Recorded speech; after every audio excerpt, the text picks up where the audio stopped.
mengapa seseorang tidak suka atau bahkan menghambat kita untuk maju. Nah, ini mungkin dialami juga oleh para pekerja di kantor, di pabrik, dimanapun. Kemudian termasuk anak sekolah yang berprestasi, mungkin juga mengalami hal tersebut.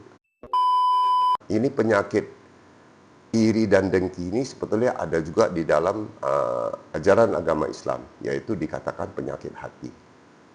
Iri dan dengki ini memang menggerogoti setiap manusia yang hidup di atas bumi ini.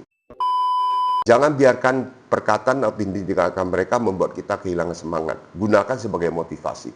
Nah, ini yang episode yang pernah kita sampaikan, yaitu merubah racun menjadi obat. Jadi artinya kita tidak perlu khawatir, tidak perlu terpengaruh. Malah apa yang mereka lakukan itu dianggap sebagai motivasi kita untuk lebih giat lagi, untuk memperbaiki diri. Nah, ini kan malah merubah racun menjadi obat.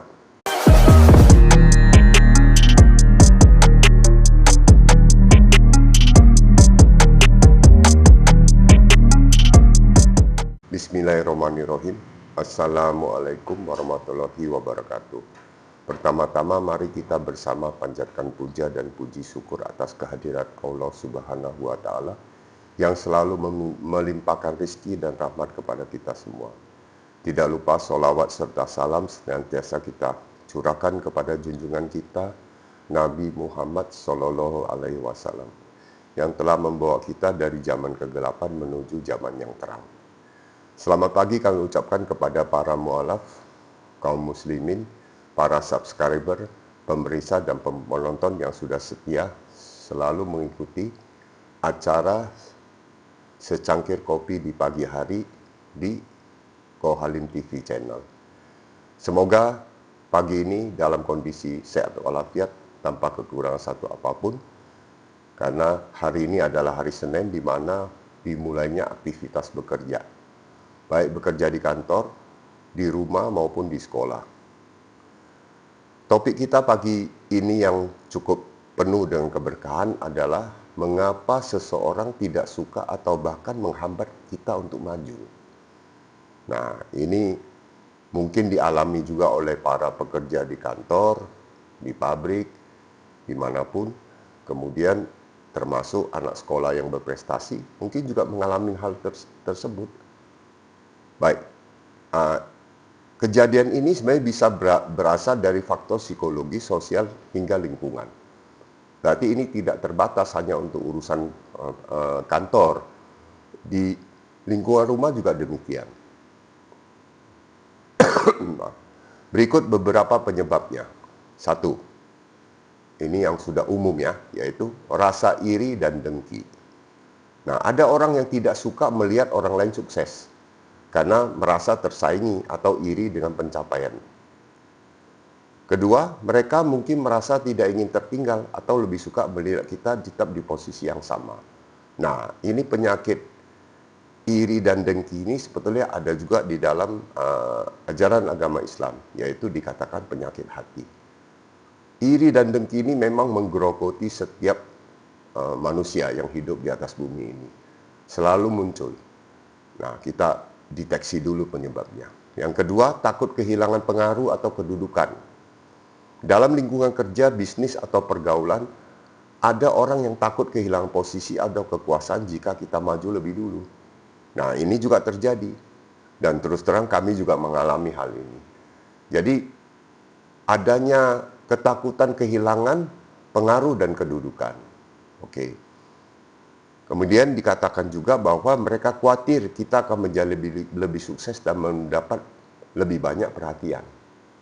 Nah, ini memang penyakit yang luar biasa ini. Dan ini penyakit ini melanda juga ke berbagai macam orang. Baik kecil, besar, dewasa, bahkan malah tua. Kemudian ketiga, pola pikir negatif. Jadi dikatakan pola pikir negatif itu populernya adalah mentalitas kepiting. Ya, mentalitas kepiting adalah ketika seorang menarik orang lain ke bawah agar tidak bisa naik. Jadi artinya dia dalam kondisi terpuruk, dia mau kita juga ikut terpuruk. Dia dalam kondisi tidak berhasil, Dia mau juga kita tidak berhasil dan dia berusaha mempengaruhi kita supaya kita tidak berhasil. Itu. Nah, ini terjadi pada orang yang tidak melihat orang lain berkembang karena mereka sendiri tidak bisa atau tidak mau berusaha. Jadi sebetulnya kemajuan dalam hidup ini kita butuh ikhtiar. Di ajaran Islam juga dikatakan bahwa kita wajib untuk berikhtiar. Namun semua kita niatkan untuk ibadah. Insya Allah lebih aman. Oke. Yang keempat, trauma atau pengalaman buruk di masa lalu. Kadang orang yang pernah gagal dalam mencapai sesuatu akan merasa tidak senang jika melihat orang lain berhasil. Nah ini, jadi dia pernah gagal, dia gak mau orang berhasil. Nah, mereka berpikir, kalau saya gagal, kenapa dia harus sukses? Nah ini penyakit yang sangat luar biasa ini, iri ini. Sangat luar biasa. Makanya kita harus mendeteksi lebih awal. Oke. Yang kelima, tidak suka perubahan. Beberapa orang merasa nyaman dengan keadaan yang ada dan tidak suka melihat perubahan. Mereka mungkin khawatir bahwa kemajuan kita akan mengubah dinamika hubungan, pertemanan, atau lingkungan mereka. Jadi orang yang maunya perkembangannya statis aja, nggak usah banyak perubahan. Karena kalau perubahan kan berarti akan membawa dampak bagi dirinya. Karena dirinya kan nggak welcome untuk masalah perubahan. Ya. Artinya untuk berubah lebih baik tentunya. Yang keenam, kurangnya pemahaman dan dukungan. Tidak semua orang bisa memahami tujuan dalam usaha kita. Kadang keluarga atau teman dekat pun bisa menjadi penghambat. Karena mereka tidak melihat potensi yang kita miliki. Ya, kadang-kadang kita selalu menganggap orang lain itu lemah. Orang lain itu gak mampu, kita lebih mampu. Nah ini kesombongan yang luar biasa. Sebetulnya jikalau orang lain mampu, maka kita wajib untuk mendukung. Mendukung supaya dia berhasil. Tapi apakah ini terjadi? Nah, ini kembali kepada kita sendiri. Apakah kita punya hati yang sama? Ini juga jadi pertanyaan. Nah, silakan nanti direnungkan dengan jujur, apakah saya termasuk golongan orang-orang itu? Oke. Nah, ini yang terakhir. Adanya kepentingan tertentu. Di dalam dunia kerja atau bisnis, ada orang yang menghambat kita karena mereka memiliki kepentingan tertentu. Seperti menjaga, menepati, atau menekan pesaing. Nah ini. Jadi, intinya dia tidak mau kita maju karena dia khawatir kita menjadi pesaing. Nah ini. Padahal potensi masing-masing berbeda. Tidak ada manusia yang sama potensinya. Semuanya berkembang. Jadi kita tidak usah khawatir. Nah ini ada cerita teman membuka restoran di satu tempat. Ketika dia sudah mulai buka restoran, kemudian restoran itu laku, laris. Lalu kiri, kanan, depan, belakang semua buka restoran. Saya tanya kepada teman saya tersebut. Kamu gak khawatir? Itu muncul banyak pesaingmu. Tahu nggak apa jawabannya? Karena sahabat saya ini adalah orang yang menganggap bekerja itu adalah ibadah. Lalu dia katakan pada saya, nggak apa-apa, semua orang punya rezeki masing-masing. Karena rezeki tidak akan menipu. Artinya, dia pasrah. Dan dia tetap melakukan yang terbaik, melakukan inovasi-inovasi. Sehingga, walaupun buka sekian banyak pesaing dia di kiri kanan depan belakang, tetap saja dagangannya nggak pernah turun omsetnya. Tetap saja dia laris. Nah ini alhamdulillah. Kita harus punya pandangan seperti itu. Nah, sekarang bagaimana kita menyikapi orang yang menghambat kita? Nah, ini kalau kita tadi cerita substansinya, kita sekarang bicara bagaimana menyikapi orang yang menghambat kita. Satu, kita diminta tetap fokus dan jangan terpengaruh. Jadi kita fokus dengan apa yang mau kita capai dan kita nggak perlu terpengaruh. Jangan biarkan perkataan atau tindakan mereka membuat kita kehilangan semangat. Gunakan sebagai motivasi. Nah, ini yang episode yang pernah kita sampaikan, yaitu merubah racun menjadi obat. Jadi artinya kita tidak perlu khawatir, tidak perlu terpengaruh. Malah apa yang mereka lakukan itu dianggap sebagai motivasi kita untuk lebih giat lagi, untuk memperbaiki diri. Nah, ini kan malah merubah racun menjadi obat. Nah, ini udah kita sampaikan di topik yang dulu. Jadikan sikap mereka sebagai bahan bakar untuk membuktikan bahwa kita bisa sukses pilih lingkungan yang mendukung. Nah, artinya kita sudah tahu ya, ini dijadikan satu hal yang positif, ya bukan negatif. Ya artinya memang kalau sudah keterlaluan memang kita perlu cari lingkungan yang lebih sesuai. Nah, dekatkan diri pada orang-orang yang positif dan mendukung perkembangan kita. Jaga sikap dan tetap rendah hati. Nah, berbahaya juga ini bagi orang yang sudah mencapai satu kesuksesan. Bisa juga dia terjebak di kesombongan, merasa diri angkuh, merasa diri hebat. Padahal semua ini terjadi karena kehendak Allah Subhanahu wa taala. Nah, jadi kita kembali lagi bahwa kita harus rendah hati.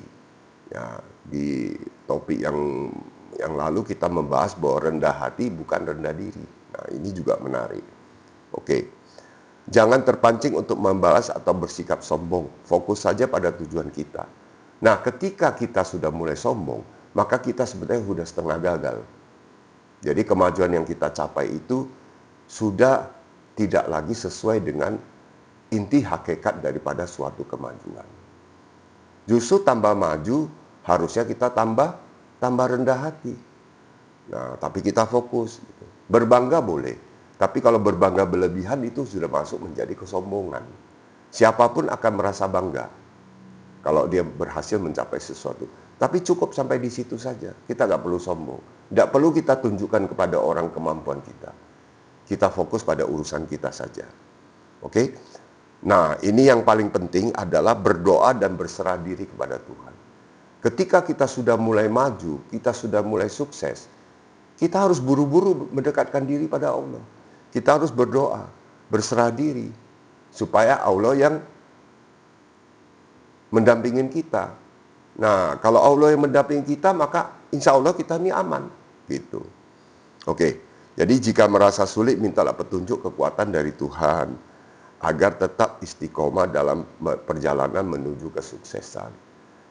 Ada orang bilang bahwa sukses itu sebetulnya mudah. Yang sulit itu mempertahankan kesuksesan.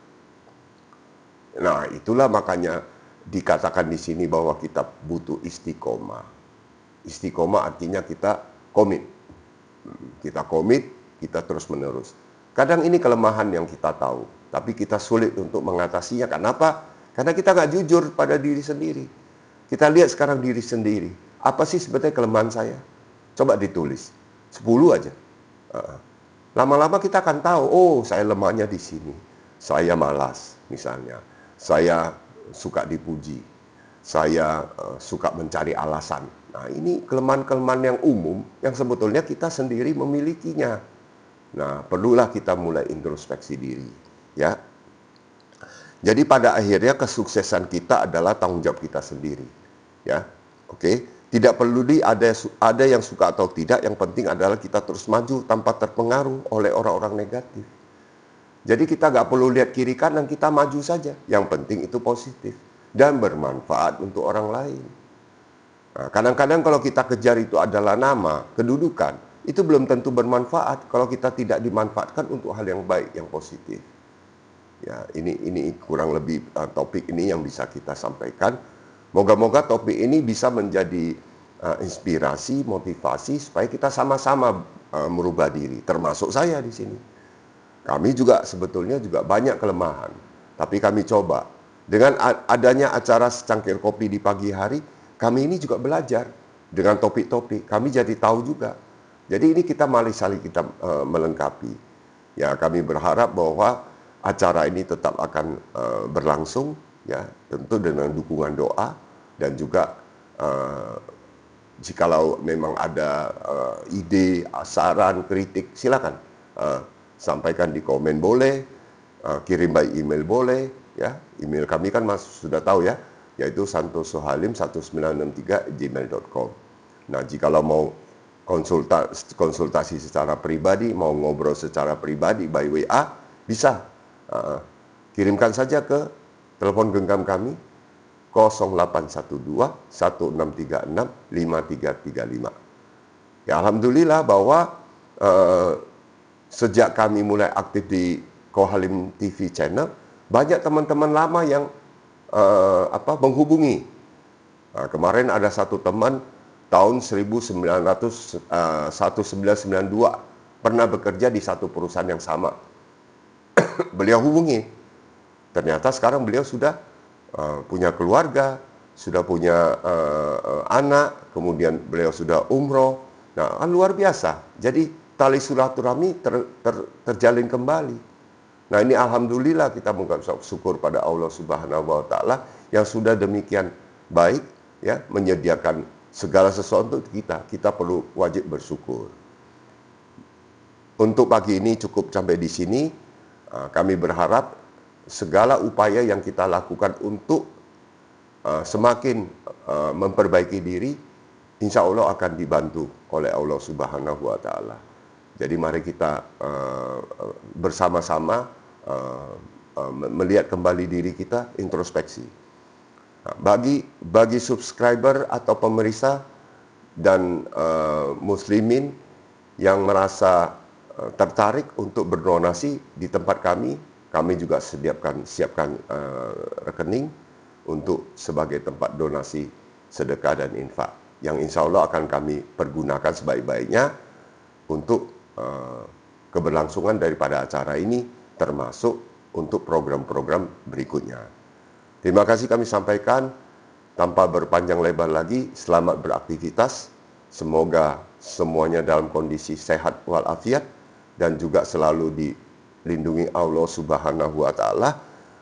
Dan kami mohon maaf jikalau apa yang kami sampaikan ini ternyata bisa menyinggung, menyindir mungkin pihak-pihak yang merasa tersinggung.